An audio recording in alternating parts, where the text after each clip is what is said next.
have a loved one that you cannot get in touch with, you can go to the location at Lot 15 at the Sundance Square parking lot, 200 5th Street, and we've got resources that are there to help you come in contact with your loved ones if you have not been able to make contact with them since this incident started. This is still a very active scene. Based on our characteristics of the explosion at this time, we have been working in collaboration with the ATF, the FBI, with our arson and bomb division as well. And so, again, we have not made 100% determination, but we wanted to make it clear that this was some type of gas explosion.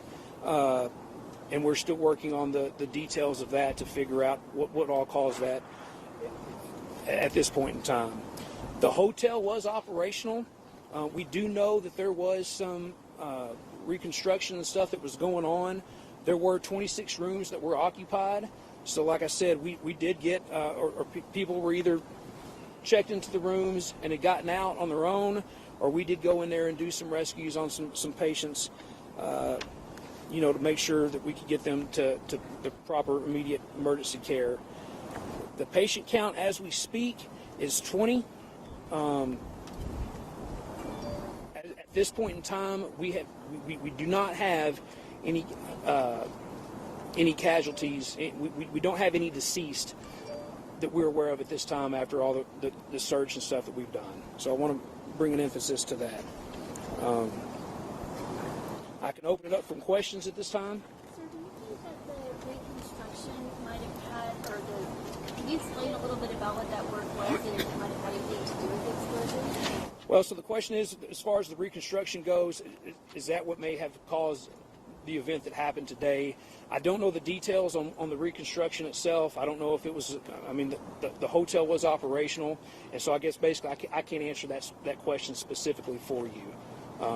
So the number of injured has gone from 11, our last update, to now at least 20. We've got 20 total. There were 19 that were treated here on scene and or transported to local hospitals, and we do have one patient that has walked into the hospital on their own from here on scene to get treatment at the hospital. Still only one critical. I'll let Matt Zabasky with MedStar talk about that. So the total patient count from this particular incident currently remains at 20. 19 of them were treated on the scene. Of those 19, 1 was in critical condition, 4 were in serious condition but not life-threatening.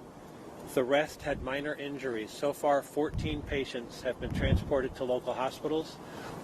1 patient did actually self-transport to JPS with minor injuries.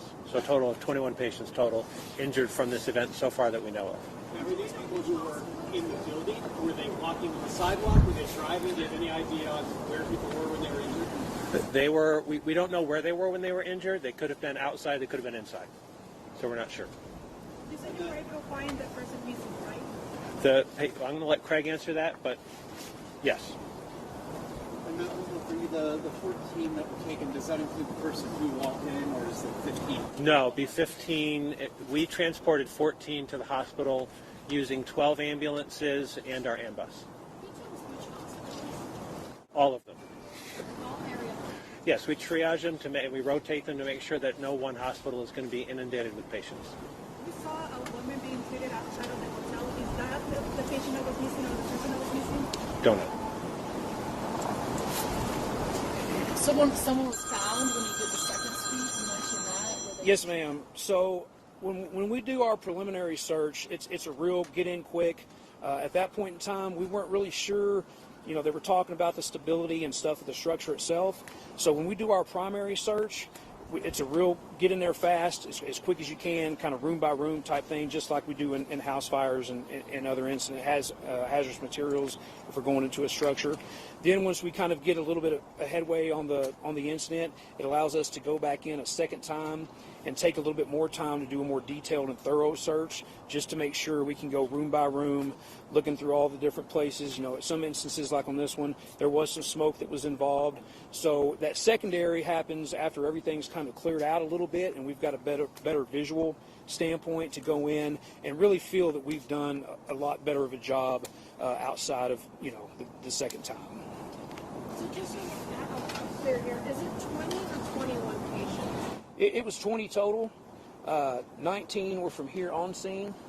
No, I'm sorry. So this is a very fluid situation. We're getting updates as we go. So there were 21 patients total that reported injuries from this particular incident.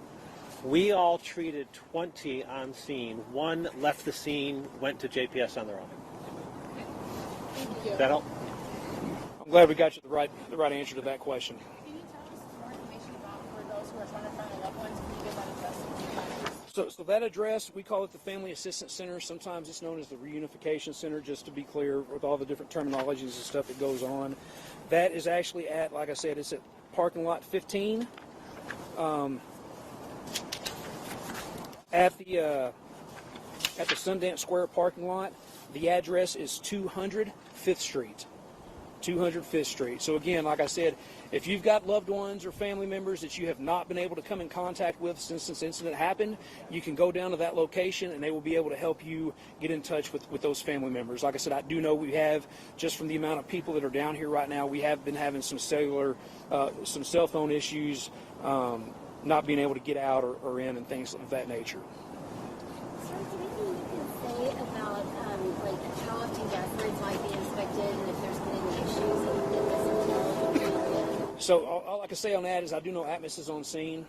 The fire department is not over gas inspections and things like that, so you would have to contact Atmos to get that information. Correct. Any issues with access if you guys are trying to clear the building? I understand from talking to one of the people who was inside that stairwells have been destroyed, and so that made it difficult to exit. How about for you guys just getting in to be able to clear them? Yeah, so I know some of the places when they were making their way down into, like I said, we had reports of people that were trapped down in the basement, and because of the explosion that took place, some of those access areas were either covered up or didn't feel safe at that point for people to get down to get into those areas to make sure that we were able to get everybody out.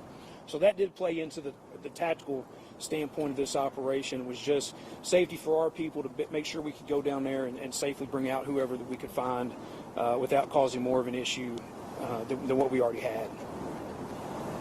Is there a chance residents who have cars inside the evacuation zone may not be able to leave tonight? I'll let PD talk about that. I don't know what the question was. Is there a chance residents with vehicles inside the evacuation zone will be able to leave tonight? The plan right now, as far as the perimeter that's been set up, is after we talk with some of the experts that are reviewing the structural integrity of the building, if we're able to collapse the perimeter somewhat to open up some more areas, that would give people access to vehicles and the businesses in the area. Obviously, we won't be doing that until it is safe to do so, but the last thing we want to do is inconvenience anyone who needs a vehicle to get home. So we'll work with everyone we can to make sure we allow access to areas as it's safe so they can access their vehicles as quickly as possible. Yes, sir. Thank you, Chief. Been able to determine anything about the structural integrity? We do have property management on scene, and they are looking into that as we speak. We're still, like I said, trying to make sure and clear the building to make sure that we've got everybody out at this point in time. So I'm not even sure yet if they've been able to get in until we've kind of went in and did everything that we needed to do from a life safety standpoint to make sure everybody has gotten out. Yeah, I would not say as of yet. Like I said, we have had the primary search, but we're still going through right now, going room to room to make sure we do the secondary search, just so we can say without a doubt that we have gotten everybody out and there's nobody else left inside. Good question. The building's 104 years old, kind of a historic structure here. What does it mean to see this kind of event happen? Well, you don't skip to that first. You want to make sure people are safe. Really special thanks to our first responders, other jurisdictions that have stepped in to help our 4th Fire Department and Police Department to get to this place.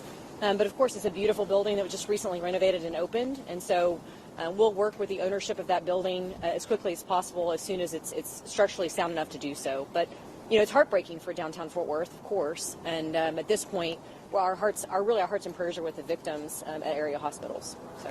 Were you here at City Hall?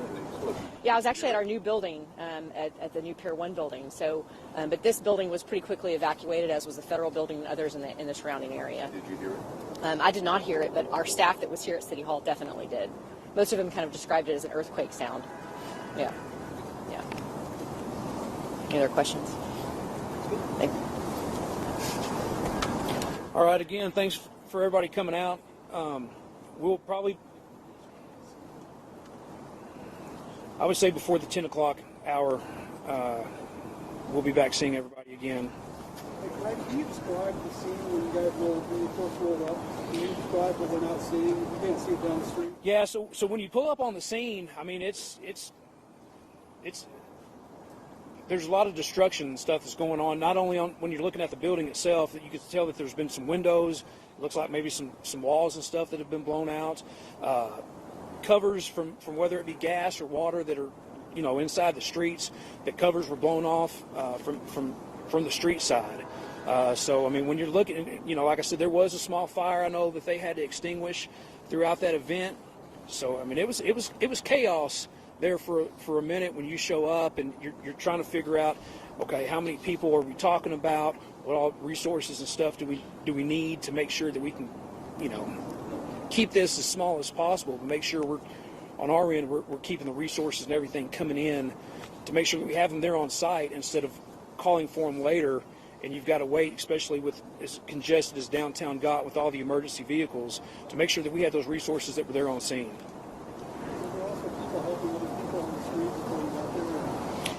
I can't say to that. By the time I got there, everything was already roped off, and emergency personnel were doing what they do. All right, no further questions, and we appreciate it. And like I said, we'll have another update before the 10 o'clock hour, or there at the 10 o'clock hour. Thank y'all.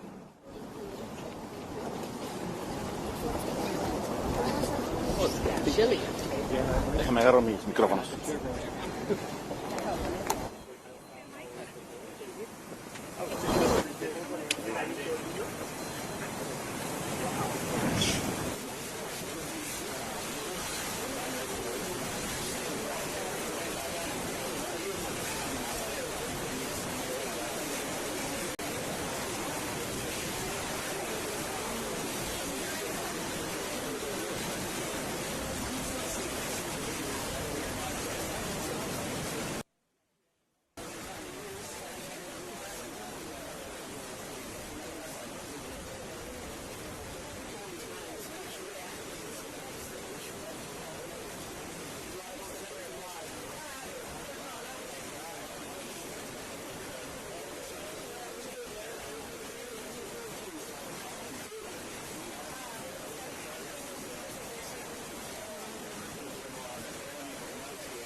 Go ahead now. Hey, can you guys hear me?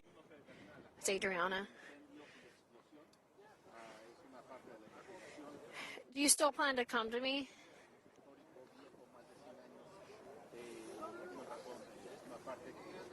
Okay.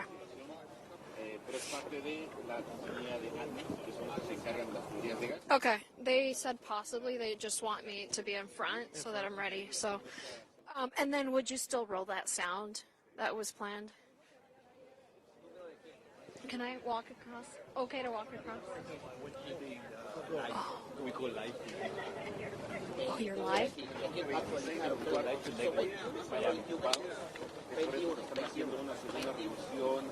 Sorry, I missed that. What's that?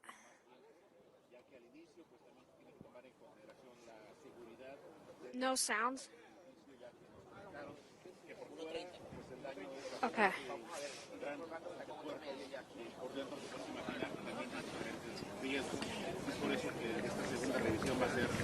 And then would you still want me to toss to Cole?